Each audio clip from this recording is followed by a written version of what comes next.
కావలించిన చెట్టు పక్కన కొత్తూరి గ్రామం ఒక పర్వతాల మధ్య నలిగిన చిన్న గ్రామం. ఇక్కడ ఒక శాంతమైన సరస్సు ఉంది.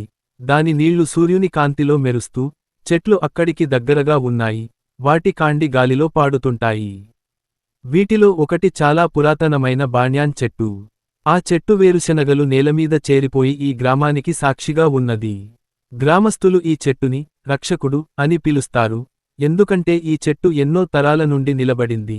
తుఫాన్లను ఎదుర్కొని అతి శక్తివంతమైన ఈ చెట్టు అందరికీ ఆశ్రయం ఇచ్చింది. ఇక్కడ ప్రజలు సంతోషం మరియు విచారానికి చెట్టు కింద కలుస్తారు. ఈ కథ అంజలి అనే యువతి, ఆమె భర్త విక్రమ్తో గ్రామంలో వాసం ప్రారంభించింది.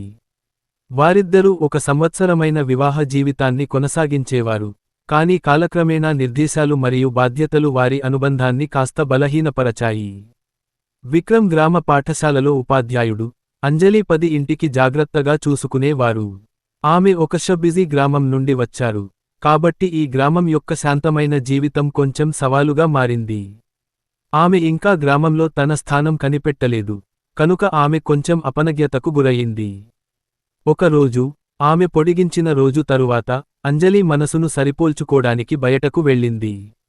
గాలిలో తేలికగా చల్లగా, సూర్యుడు ఆకాశంలో నారింజ మరియు పింక్ రంగులో సేదదీరిస్తూ కాస్త దిగిపోతూ ఉండి, ఆమె సరస్సు వైపు సాగింది.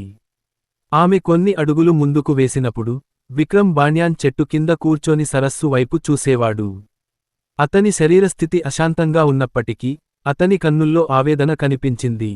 అంజలి, అతను చాపగా అన్నాడు, నేను ఇక్కడ మిమ్మల్ని కనుగొంటానని ఆలోచించాను. అంజలి అతనితో కూర్చొని, ఆ సరస్సును చూస్తూ చెప్పారు, మీరు ఈ మధ్య బాణ్యాన్ చెట్టు దగ్గర చాలా సమయం గడుపుతున్నారా?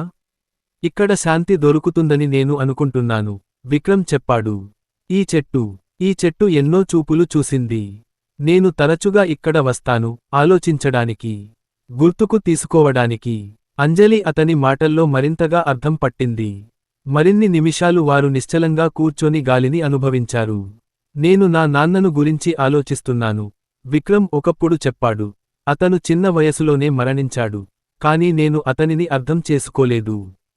అతను నన్ను ఏ విధంగా తీర్చిదిద్దాలని కోరాడు, నేను దాన్ని పూర్తిగా చేయలేకపోయాను. అంజలి అతనికి తల పెడుతూ, విక్రమ్, నీ నాన్న నిన్ను గర్వపడతారు. నువ్వు మంచి మనిషివి, మంచి ఉపాధ్యాయుడివి.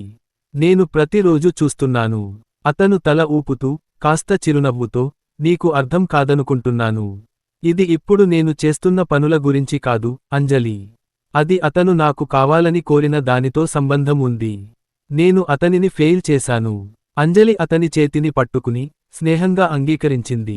లేదు, నువ్వు పాస్కు. నువ్వు మంచి జీవితం బాగుపరిచావు. ఓ కుటుంబాన్ని నడిపించావు. అతను ఆ విధంగా అనుకుంటున్నాడు.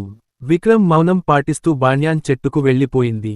ఆ చెట్టు అడుగున మణిమూడు వేయించిన కాలం గడిచింది. చెట్టు తన ప్రాచీన కొమ్మలు నిలబెట్టుకుని, ఆ వేదనలను అంగీకరిస్తూనే జీవన వృత్తి ఉంచింది.